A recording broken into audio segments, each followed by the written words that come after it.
वंदे मातरम। कर्मचारी साथियों, एसएनएस से संबंधित एक महत्वपूर्ण जानकारी आपके साथ साझा कर रहा हूं। जैसे कि आपको पता है 31 मार्च तक जो भी एसएनएस से संबंधित बजट आया था आपने खर्च कर लिया होगा, और उसके बाद में जो बैंक की पेंडेंसी थी उस कारण से एसएनए लॉगिन नहीं हो रहा था, और जब लॉगिन करते थे तो बैंक पेंडेंसी का जो मैसेज आ रहा था, अब लगभग पेंडेंसी खत्म हो चुकी है, एसएनए लॉगिन भी हो रहा है। लेकिन अगर कोई आपने किसी को पेमेंट किया और वो व्यक्ति अगर मना कर रहा है कि मुझे पेमेंट प्राप्त नहीं हुआ, तो आप कैसे जानेंगे कि आपने किन किन को पेमेंट किया, या किसी भी वेंडर के अकाउंट नंबर से आप कैसे पता कर सकते हैं कि उसको किस किस संस्था से, किस किस कार्यालय से, किस किस विद्यालय से पेमेंट प्राप्त हुआ एसएनए के थ्रू। तो बहुत ही इंपॉर्टेंट जानकारी मैं आपको साझा कर रहा हूँ। आप सिर्फ अकाउंट नंबर किसी भी वेंडर की, चाहे आपके स्टाफ की हो, आपके किसी वेंडर के, दुकानदार की हो जहाँ से आपने सामान खरीदा हो, उसके अकाउंट नंबर और आईएफएससी कोड दोनों से आप उसको पता कर सकते हैं कि उसको कहाँ कहाँ से कितना पेमेंट प्राप्त हुआ, तो कैसे हुआ, और वो बिल स्टेटस वगैरह या ट्रांजैक्शन नंबर वगैरह सब कुछ पता चल जाएगा। तो इसके लिए आपको जो एसएनए है इसमें आपको लॉगिन करना है, और यहाँ से आपको गेस्ट लॉगिन करना है। यहाँ से जैसे गेस्ट में, यहाँ से गेस्ट, और यहाँ कैप्चा एंटर करके आपको जो भी कैप्चा यहाँ दिया हुआ है, जैसे यहाँ कैप्चा दिया हुआ है H8 और L2Y, और ये जो कैप्चा भर करके आपको अलग अलग ऑप्शन है। नीचे एसएनए है, आईए, डीए, एफडी, एचओडी, डीडीओ, सब डीडीओ, बैंक। अब आपको एसएनए है, इस पे क्लिक जो डिफॉल्ट है इसी पे रखना है और आपको लॉगिन करना है। यहाँ से जैसे लॉगिन करेंगे तो इस तरीके से ये गेस्ट मोड में आपके एसएनए खुल जाएगा। यहाँ और कुछ नहीं काम करेगा, अदर बिल का ऑप्शन है, लॉगआउट का है, मास्टर का, इसमें भी कुछ नहीं, सिर्फ एक रिपोर्ट वाला ऑप्शन काम करेगा। अब यहाँ से आपको बेनिफिशियरी पेमेंट रिपोर्ट आपको प्राप्त करनी है। इस साल की भी कर सकते हैं, गत साल की भी कर सकते हैं। अब यहाँ से आप जैसे फाइनेंशियल ईयर सेलेक्ट करेंगे, मैं यहाँ से जैसे 26-27 कर रहा हूँ, और यहाँ से एक अकाउंट नंबर इंटर करना और आईएफएससी कोड। उसके बाद में किस डेट से किस डेट के बीच में उनको किस कार्मिक को या किस वेंडर को कितना पेमेंट हुआ वो आपको पता चल जाएगा। यहाँ से जैसे मैं एक अकाउंट है वो इंटर कर रहा हूँ, तो यहाँ से अकाउंट इंटर करने के बाद में यहाँ आपको आईएफएससी कोड नंबर डालना है। यहाँ से जैसे आईएफएससी कोड नंबर है, एसबीआई का अगर अकाउंट है तो एसबीआई के या जिस भी बैंक के अकाउंट नंबर है वो आप यहाँ से, यहाँ मैं एक वेंडर के अकाउंट नंबर डाल रहा हूँ। अब यहाँ से डेट कैलेंडर से सेलेक्ट करें, जैसे अप्रैल तो आज की डेट आ रही है, मान लो 1 जनवरी से सेलेक्ट कर लूँ। यहाँ से मैंने जैसे 1 जनवरी 2026 से आज तक उनको कितना भुगतान हुआ है, जैसे मैंने 15 सेलेक्ट की। अब 100 पीडीएफ पे आप क्लिक करेंगे तो आपकी रिपोर्ट कुछ सेकंड में डाउनलोड होगी। थोड़ा सा इसमें यहाँ से जैसे ये रिपोर्ट डाउनलोड हो चुकी है।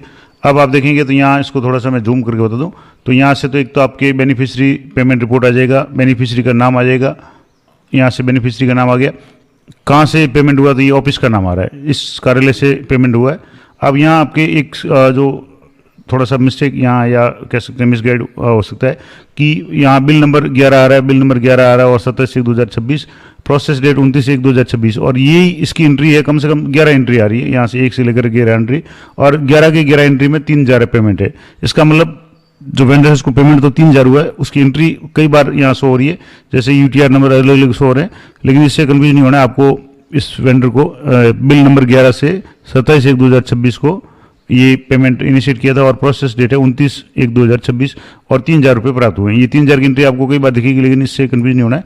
यानी 3000 रुपये का पेमेंट इस जो कार्यालय से प्राप्त हुआ है, यहाँ से ये कार्यालय का नाम आ रहा है। अब दूसरा मैंने यहाँ से जैसे देखा तो ये दूसरा जो कार्यालय है वहाँ से भी बिल नंबर यहाँ 1100 हो रहा है, और ये 29/3 को बिल बनाया हुआ है, और 30/3 को ये प्रोसेस हुआ है, और यहाँ 2000 का पेमेंट हुआ है।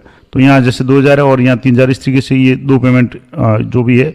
अब यहाँ आज की तारीख है 16/4/2026, टाइम भी आ रहा है। तो इस तरीके से ये तो हो गया एक वेंडर का। मान लो ये तो आपने किसी एक का किया। अब मैं एक बड़ी फर्म है जो कंपनी है जिससे जहाँ से अधिकांश कार्यालय वगैरह है वो बिल वगैरह खरीदते हैं, तो वहाँ से या जो भी सामान खरीदते हैं उसके लिए आपको उसके अकाउंट नंबर और आईएफएससी कोड में एंटर करना है। यहाँ से जैसे मैंने आईएफएससी कोड अकाउंट एंटर किया, और आईएफएससी कोड में यहाँ से जैसे जो एसबीआई का अकाउंट है लेकिन उसका आईएफएससी कोड थोड़े से चेंज है, तो मैं यहाँ से आईएफएससी कोड एंटर कर रहा हूँ, और यहाँ से डेट मान लो 1/26 रहने देता हूँ, और यहाँ से 100 पीडीएफ पे क्लिक करेंगे तो यहाँ कुछ सेकंड तक ये आपके समय लेगा।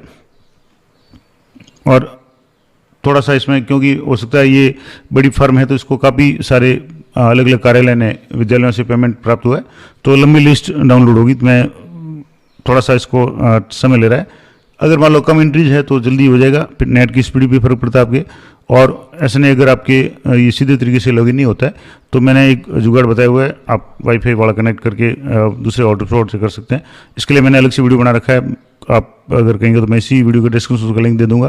तो कैसे जुगाड़ से आप ऐसे नहीं खोलेंगे, यहाँ से ये PDF डाउनलोड हो चुकी है। अब यहाँ आप देखेंगे तो इनको जनवरी से लेकर के यहाँ से 28 पेज यहाँ से हो रहे हैं, यानी इनको जो पेमेंट हुआ है वो काफ़ी ज़्यादा हुआ है। जैसे यहाँ से पहला है commissioner mid day meal agency का नाम, SNA का नाम है, वहाँ से पेमेंट हुआ है। एजेंसी का नाम है जिला शिक्षा अधिकारी वगैरह प्रारंभिक या जो भी है, और पेमेंट हुआ है जैसे 1460 रुपये का। ये ETR नंबर है PUNB जो भी नंबर है, कितने तारीख को, तो 5/1/2026 को। इसी तरीके से यहाँ Rajasthan council of elementary education SNA के थ्रू CBO की तरफ से ये BO की तरफ से ये पेमेंट हुआ है। यहाँ से ये 4550 है, ये 15,315 है। इस तरीके से यहाँ विद्यालय की तरफ से पेमेंट हुआ है, तो यहाँ विद्यालय का नाम आ रहा है। तो इस तरीके से जितने भी फर्म्स या कार्यालय से इनको पेमेंट प्राप्त हुआ है, ये एक वेंडर के अकाउंट नंबर, यहाँ से ये जो अकाउंट नंबर है ये एक ही वेंडर के, यानी एक फर्म के हैं। जैसे स्टेशनरी की जो है, अब यहाँ से इतने सारे अब इनको पेमेंट प्राप्त हुए हैं। तो ये आप उन दुकानदार को बता सकते हैं कि आपको इस तारीख को इतना पेमेंट प्राप्त हुआ, ये इसके ETR नंबर है। तो किसी भी फर्म को कितने लोगों ने कब तक पेमेंट किया, कितना पेमेंट किया, वो सारी जानकारी आप इस प्रोसेस से प्राप्त कर सकते हैं। तो ये थी महत्वपूर्ण जानकारी। बहुत ही आसान तरीके से आप किसको भी, जिसके भी आपके पास में अकाउंट नंबर है और IFSC कोड है, उसको पता कर सकते हैं कि उसको आपने जो पेमेंट दिया वो पेमेंट सक्सेसफुल हुआ या नहीं हुआ, और सक्सेसफुल हुआ तो उसकी डेट है, उसकी ETR नंबर वगैरह सब कुछ आपको शो हो जाएगा। तो बहुत ही अच्छी जानकारी मैंने आपको साझा कर दी। जानकारी अच्छी उपयोगी लगी तो वीडियो को लाइक करें, शेयर करें। और एक और मैं आपको इम्पोर्टेंट बात बता दूं कि जैसे लॉगिन करेंगे तो आपको वापस मान लो अगर आपके थोड़ी समस्या आती है, मैं आपको बता दूं कि लॉगिन में आपको जो ID है वो तो G कैपिटल और UEST सभी कैपिटल एंटर करने, और जो पासवर्ड है उसमें G कैपिटल और स्मॉल लेटर में G कैपिटल और स्मॉल लेटर में लास्ट के अक्षर UEST, यानी गेस्ट ही लिखना है। लेकिन लॉगिन में तो गेस्ट आपको कैपिटल लिखना है, और पासवर्ड में आपको गेस्ट है वो G कैपिटल करना है, बाकी सारे स्मॉल लेटर में आपको कम मिलना है, और जो भी कैप्चा है वो आपको एंटर करके इसको लॉगिन करना है। बहुत ही आसान तरीके से साइट चल रही है। आप किसी भी वेंडर को कितना पेमेंट किया, कहाँ से पेमेंट प्राप्त हुआ, सब कुछ आप आसानी से जान सकते हैं। तो जानकारी वीडियो को लाइक करें। मिलते हैं नेक्स्ट वीडियो में, तब तक जय हिंद, जय भारत।